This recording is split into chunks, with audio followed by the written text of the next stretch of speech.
I don't think they expected me to show up. It's Easter weekend, and there they are gathered at the family cabin, just like they always are.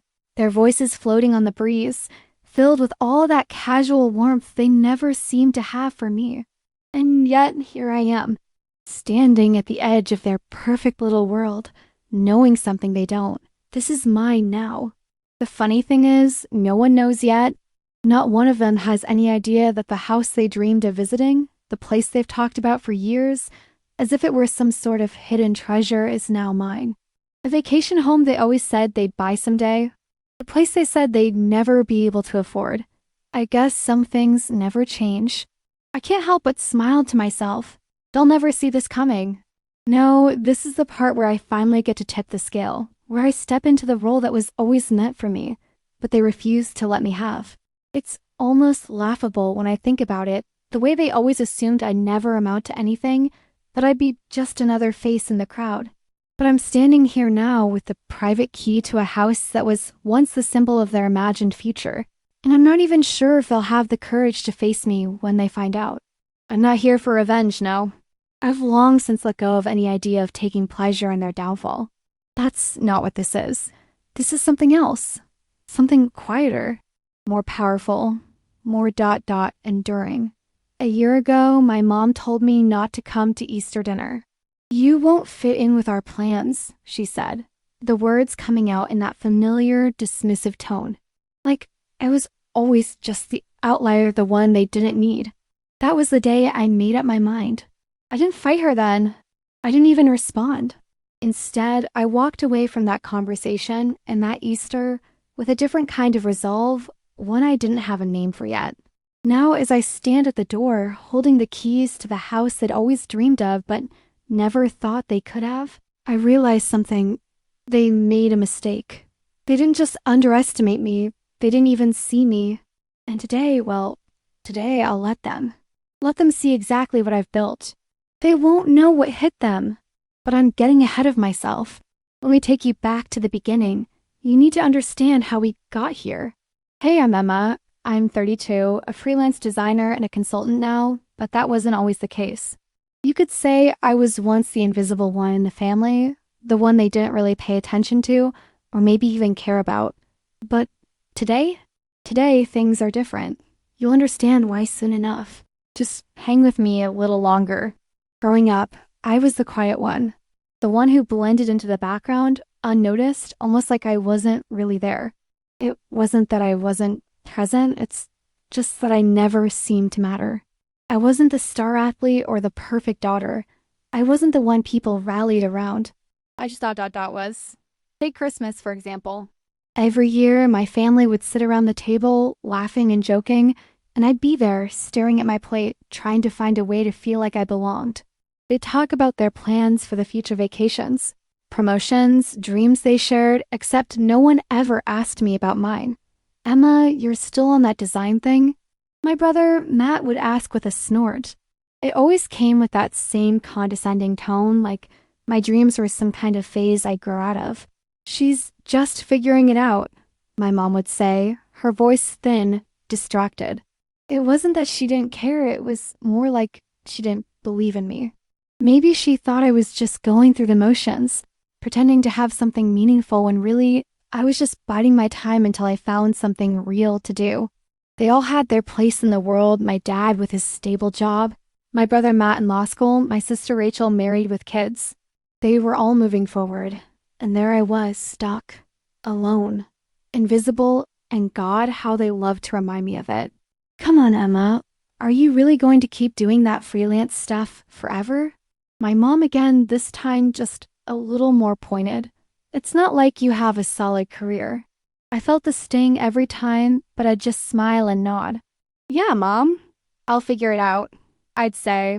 But inside I was already retreating. Because I knew she didn't get it. And somehow in those moments, I didn't get myself either. I just knew that whatever I was doing, it wasn't good enough for them. The Easter before I decided to stop showing up, I knew something had shifted. Everyone was planning their little getaway to this cabin up north, this dream vacation home they'd talked about for years. The one that, according to them, was always just out of reach. Maybe next year we can all finally go, my dad said with that hopeful grin, as if it were already in the bag.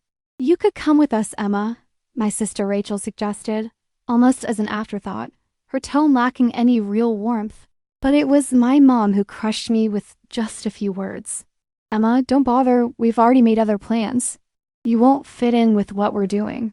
It's better if you just stay home this year. I don't think she meant to hurt me. I don't think she even realized what she was saying.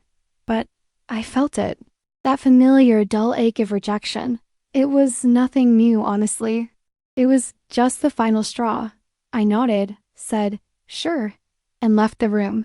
But deep down, something snapped. I wasn't angry not then. At least, I wasn't even sad. I just knew for the first time that if I wanted anything in this world, I was going to have to stop waiting for them to notice me, to care. I couldn't keep begging for a place at the table.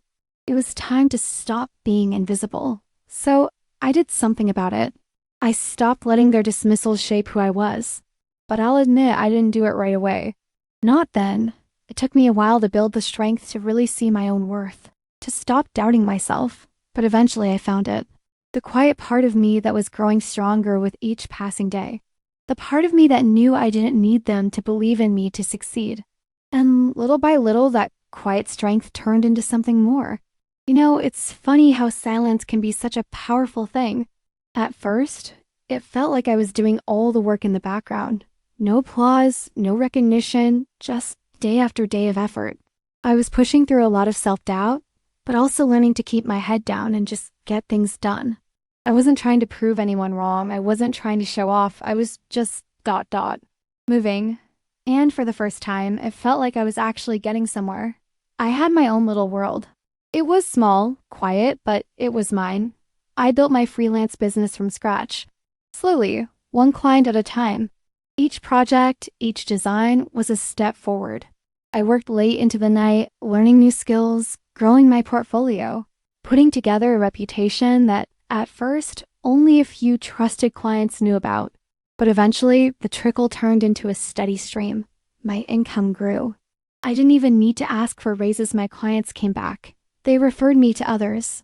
Word of mouth. I started picking up bigger projects.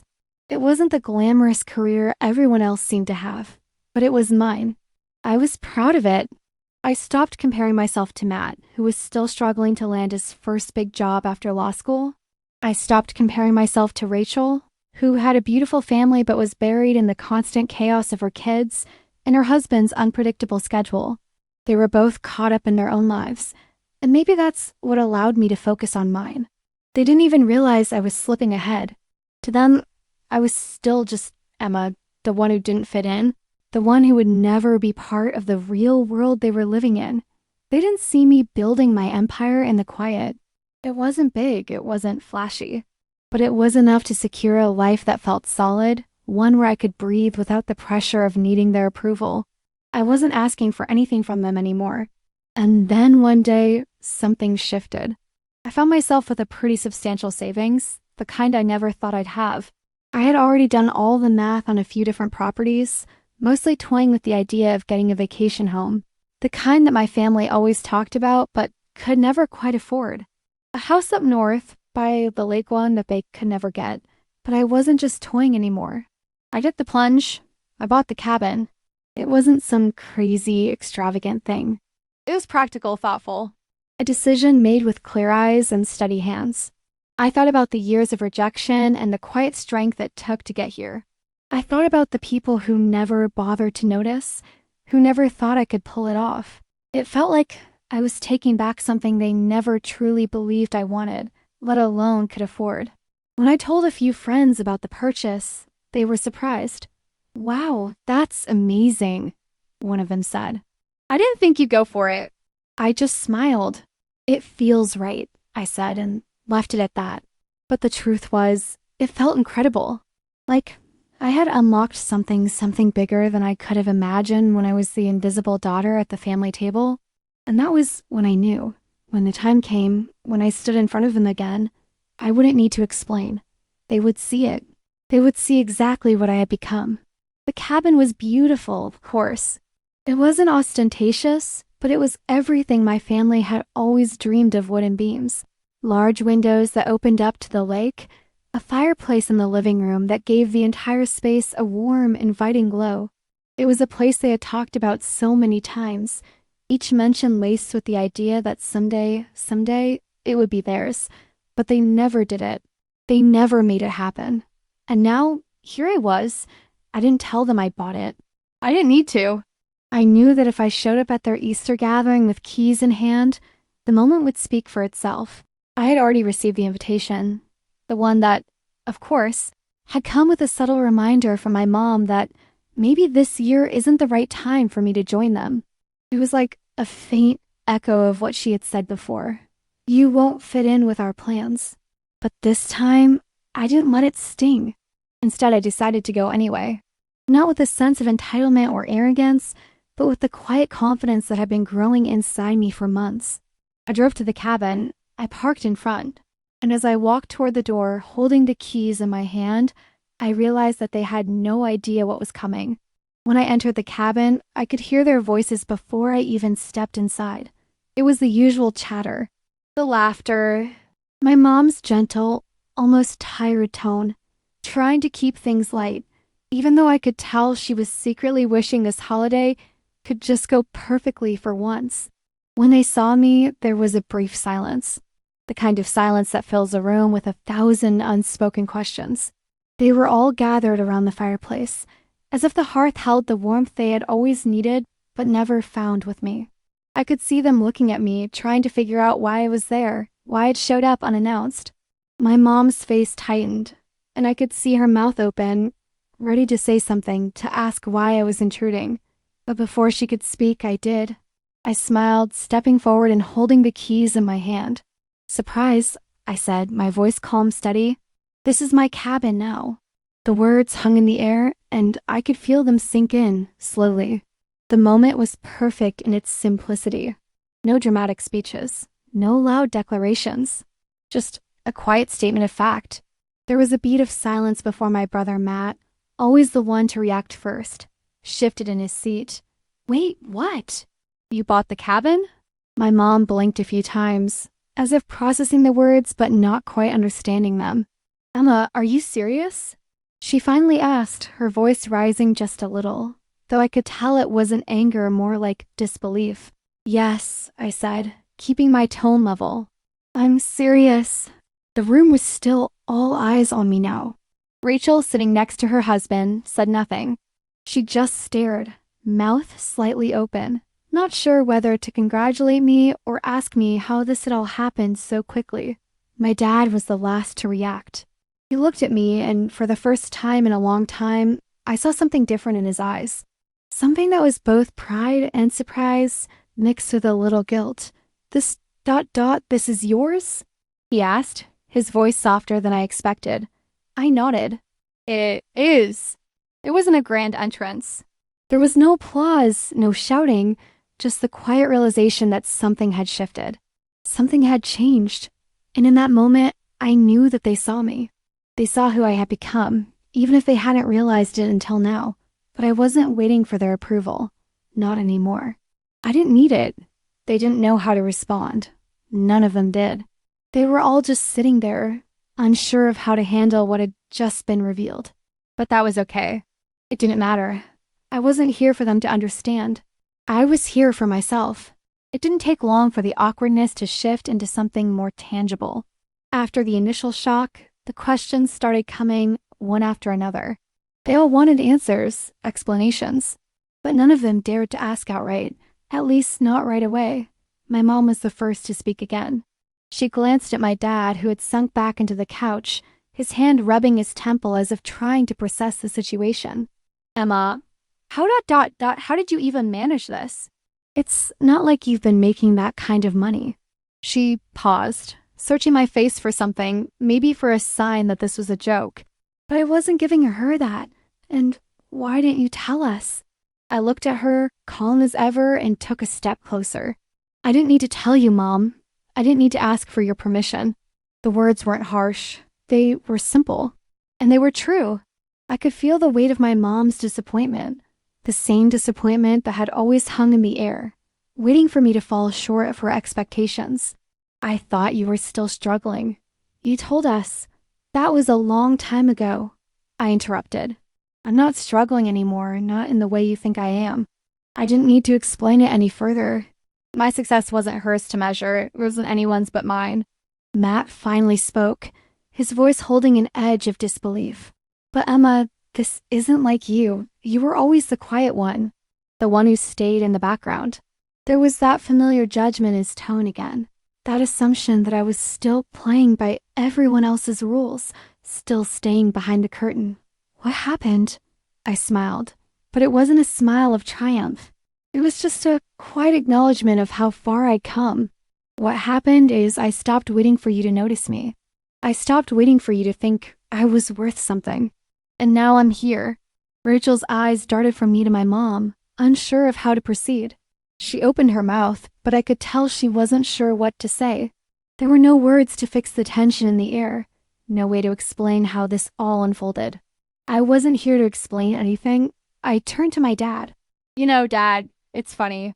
I always thought I'd be the one who needed to prove something. But it turns out I don't need to prove anything to you. My voice was steady, the words flowing without hesitation. I don't need your approval to know I'm capable of this. The room went still. I could feel their gazes on me, but this time I didn't flinch. I stood taller. They were still processing, still trying to piece together this new version of me, but I wasn't going to apologize for it. I wasn't going to shrink back into the shadows just because they hadn't seen me coming. What do you want from us, Emma? My mom's voice was softer now, almost pleading, as though she was trying to find a way to bring things back to how they were before all of this. I paused. The truth was, I didn't want anything from them. Not anymore. I don't need anything from you, I said, my words carrying a quiet strength. But if you want to understand, then I guess you'll have to start seeing me, really seeing me. There was no bitterness in my words. No anger, only clarity. I wasn't angry with them anymore. I didn't need their validation. What I needed was the space to stand on my own, without feeling like I was constantly being overlooked. I was done chasing approval. Done waiting for the day they would finally see my worth. I'm not going anywhere, I added softly. But I'm not the same person I was when I left, and I'm not going to pretend I am. It was silent after that. No one spoke. There was no apology. No grand gesture of reconciliation. But I didn't need that either. The truth had been said, and somehow that felt like enough. Months passed after that Easter, and things didn't change overnight. But they did shift in small, quiet ways. At first, it was just the occasional text from Rachel, asking how I was doing. Hope you're still enjoying the cabin, she'd write, though it was clear the words didn't carry the same lightness they once had. It wasn't an invitation to visit or even a sign of genuine interest. It was more like a hesitant acknowledgement. Then, a few weeks later, my mom called. I was thinking of coming up to the cabin, she said, her voice softer than I'd expected. Just to check it out, maybe we could spend the weekend together. I didn't immediately respond, not because I was avoiding her, but because I wasn't sure what it would mean. But I thought about it for a long moment, then said, Sure, Mom. You're welcome anytime. She didn't come right away. But eventually, she did. She walked through the door of the cabin, a little nervous, but still smiling. I made us tea, and we sat by the window, just the two of us, watching the lake. We didn't talk about that Easter, not directly. But there was a shift in the air between us. I didn't think you'd be the one to do this, Emma, she said, looking out at the water. I always thought it would be one of the others, Matt, Rachel, even me. But you, I just didn't see it. I didn't say anything at first. I didn't need to. I just let our words hang in the air, settling between us. Finally, I answered quietly. I don't think anyone saw it coming, not even me, and that was the truth. Because, deep down, I had never expected to stand here. I had never thought I would own this cabin or any part of this life. But I did. And more than that, I realized that I'd already built something far more valuable than a house. I had built myself. Looking back, I can see it all so clearly now, the rejection, the doubt, the quiet strength that grew with each small decision to believe in myself, even when no one else did. Every time I didn't wait for someone to tell me I was worthy. Every time I didn't shrink back from the fear of not being seen. And when I look at the people around me, at my family, who now seem to see me more clearly, I understand that they too are on their own journeys. I can't control how they see me or when they see me. All I can do is stand in my own truth, with my own accomplishments, and let them catch up when they're ready. Because the thing is, I didn't need to prove anything to them. I never did. The power came from within me all along. Sometimes the people we love most are the last to realize who we really are, but that's okay. We don't need their approval to stand tall. So, as I sit here now at my cabin, I can say, without hesitation, that I'm proud of the person I've become. Not because of this house or the money I've earned, but because I've learned to trust myself, to believe in my own worth even when no one else did. And that's the real transformation.